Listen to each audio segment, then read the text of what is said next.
est utilisée dans le champ social quand, par exemple, on demande à des publics en grande difficulté de pouvoir participer, contribuer à l'élaboration de politiques publiques. Donc voilà, dans ce cadre-là, elle peut être utilisée.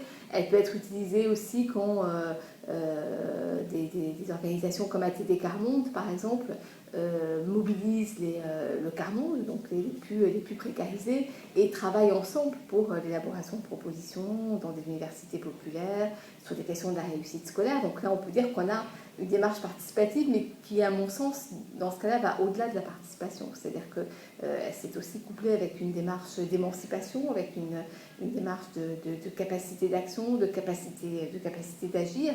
Et du coup, le pouvoir d'agir me semble une notion plus forte. Alors, en même temps, dans le travail social, cette notion de participation a pu être mobilisée et discutée quand on a réfléchi par exemple au travail social communautaire, qui est très peu développé en France, qui est beaucoup plus développé dans d'autres pays comme le Québec, ou comme l'Amérique du Nord, ou comme certains pays d'Amérique latine, où là, il s'agit de travailler avec les publics qui sont concernés par l'aide sociale, par le travail social, pour réfléchir avec eux et travailler avec eux sur des logiques d'émancipation et des logiques de capacitation. Donc là, voilà, ça renvoie aussi plus ou moins à la notion de participation. Mais il me semble qu'aujourd'hui, on peut aller plus loin que la notion de participation, notamment celle d'empowerment, qui contient la notion de pouvoir, me semble, en tout cas dans le travail social, beaucoup plus puissante et beaucoup plus forte pour désigner une autre façon de faire du travail social. Alors, la notion d'empowerment, c'est une notion qui nous vient du monde anglo-saxon, mais pas seulement du monde anglo-saxon. On oublie aussi souvent qu'elle est beaucoup utilisée dans les pays du Sud, notamment en Inde, par exemple, mais aussi dans certains pays d'Amérique latine. Et c'est une notion qui s'est développée aux États-Unis dans les années 70, qui était portée par des mouvements sociaux, et en particulier par des mouvements de femmes, notamment de femmes qui se mobilisaient contre la violence. Et au moment où ces mouvements sociaux utilisent cette notion, c'est vraiment dans une logique de transformation sociale. C'est-à-dire que l'idée, c'est de dire on veut sortir d'une approche stigmatisante des femmes, on veut retrouver notre pouvoir, on veut sortir mais en même temps, on dénonce un système patriarcal et on dénonce les inégalités sociales. Donc, il y a à la fois l'idée d'une émancipation individuelle, c'est-à-dire que l'individu fait aussi son chemin, acquiert un certain nombre de capacités, mais qui passe par une émancipation collective et par une transformation sociale. Ce point de départ, qui pour moi est un point de départ très, très important, a ensuite été beaucoup tordu, notamment dans les notions de travail social, où très souvent on renvoie l'empowerment à simplement une émancipation individuelle. Et avec un risque qui est aussi de renvoyer l'émancipation finalement à simplement encore une notion de responsabilisation. En particulier dans le travail social français, on a un peu ce virage dans les années 90, de responsabilisation des individus sans leur donner les moyens d'ailleurs de cette responsabilité, ce qui finalement permet encore une fois de blâmer les victimes et de les enfermer encore une fois dans une chape de responsabilisation. Donc, il y a effectivement ce danger d'une interprétation très très limitée de l'empowerment. Derrière le collectif, il y a la question de la reconnaissance. Et cette question de la reconnaissance et de l'expression collective me semble est effectivement fondamentale. Aux États-Unis, les approches d'empowerment ont été développées par des femmes, mais aussi très souvent par des femmes appartenant aux minorités noires, aux minorités latino-américaines. Et il y avait donc aussi l'idée de se faire reconnaître avec sa culture, avec son bagage, et de se faire reconnaître comme collectif. Et cette dimension-là, effectivement, est fondamentale, en particulier dans les quartiers populaires, pour les populations qui ont peu droit au chapitre et qui sont peu reconnues. Eh bien, l'expression culturelle peut être un moyen, effectivement, de cette reconnaissance. C'est une façon de s'exprimer, d'avoir droit au chapitre par une expression culturelle. Très souvent, dans ce processus participatif, il y a une question qui est pas posée, c'est la question du pouvoir. Donc, processus participatif conduit par qui, pourquoi faire, et qui pour atteindre quoi, et qui va en décider. Donc c'est vrai que bien souvent on a des professionnels qui vont nous dire on va lancer un processus participatif sur telle question, parce que nous on considère que c'est une question intéressante, et finalement on va chercher un public, mais ce public n'a pas la maîtrise de grand-chose. Donc processus participatif, il faut déjà interroger cette notion de processus. Par exemple, en recherche, on peut faire de la recherche participative.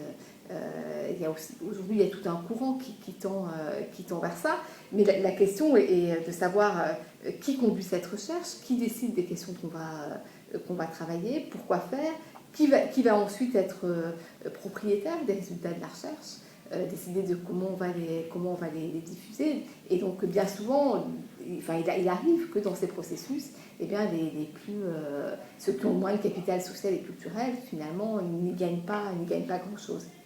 Mais en même temps, l'idée de réfléchir au processus et à ce que chacun acquiert au fur et à mesure de ce processus me semble quand même une question importante.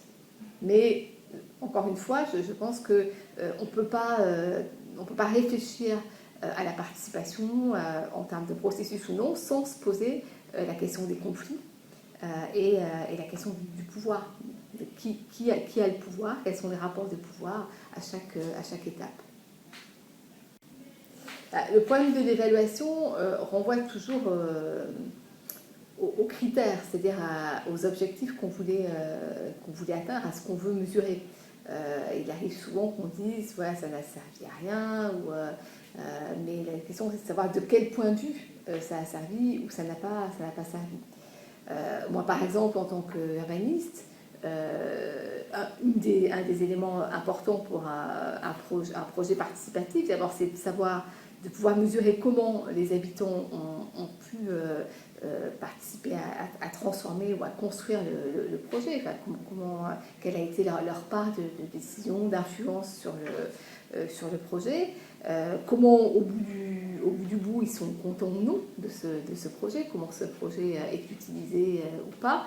Et puis après on peut avoir un autre critère qui serait par exemple quelle politisation par exemple ça a construit, quels rapports sociaux ça a pu construire entre ses habitants et peut-être au-delà des habitants, qu'est-ce que ça a créé à l'échelle d'un quartier. Et donc vous voyez que selon la question qu'on s'est posée, on pourra répondre que oui ou non, c'est intéressant, et c'est intéressant de tel ou tel point de vue. Donc voilà, c'est toujours le problème de l'évaluation, et donc d'où l'enjeu au départ de savoir pourquoi on fait une démarche participative, qu'est-ce qu'on en attend, et d'avoir aussi une évaluation qui est faite avec les participants. Par exemple, avec des étudiants de plusieurs universités, on est en train d'essayer de monter des co-évaluations des conseils citoyens. Et du coup, on arrive exactement à cette question-là. C'est-à-dire que quand on demande aux membres des conseils citoyens à quoi sert un conseil citoyen, et on a des réponses très très différentes. Donc dans l'évaluation, on a forcément des points de vue très différents. Mais cette discussion-là, à mon sens, elle fait partie de la démarche participative.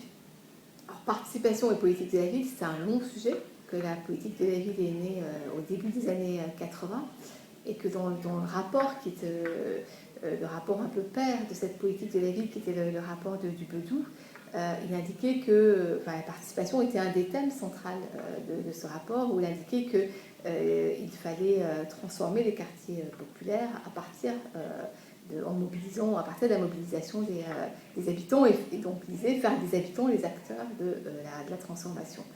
Et 30 ans après, on voit bien qu'on est très loin de cet objectif, et que la participation, même si elle a été beaucoup discutée, est restée quand même la parente pauvre de la participation, qu'on a de la politique de la ville, qu'on a une politique de la ville qui s'est beaucoup bureaucratisée, qui s'est généralisée, qui s'est professionnalisée aussi. Et donc oui, pour moi, la question de la participation est une question centrale dans la politique de la ville. Parce que quand on regarde ce qui se fait aujourd'hui au nom de la politique de la ville, et en particulier la rénovation urbaine, eh bien, dans la plupart des cas, ça se fait sans les habitants et même parfois contre eux. Hein. Là, j'étais appelée, par exemple, dans deux quartiers en région parisienne, un quartier à la Butte Rouge, à Châtenay-Malabry, qui est une cité-jardin, une très belle cité-jardin, qui est un vrai patrimoine architectural et que la municipalité de Châtenay veut démolir et faire disparaître 2 tiers du logement social dans cette cité. Notre exemple à Aulnay-sous-Bois, où il y a un grand bâtiment qui s'appelle le Galion, qui est aussi promu à la démolition, et les habitants se mobilisent contre cette démolition. Donc on voit bien que voilà, cette question-là est au centre de la politique de la ville. Alors avec Mohamed Nechmach, on avait fait un rapport pour le ministre François Lamy, où on faisait 30 propositions pour redonner du pouvoir aux habitants dans les quartiers populaires. Il n'en est pas resté grand-chose, mais par contre, il y a toute une série de collectifs qui sont aujourd'hui mobilisés autour de ces propositions, et notamment une coordination qui s'appelle la coordination Passons-nous, hein, qui est une coordination qui réunit des associations dans différents quartiers populaires en France et qui se bat pour une vraie participation dans la politique de la ville. Mais on est encore très très loin du compte.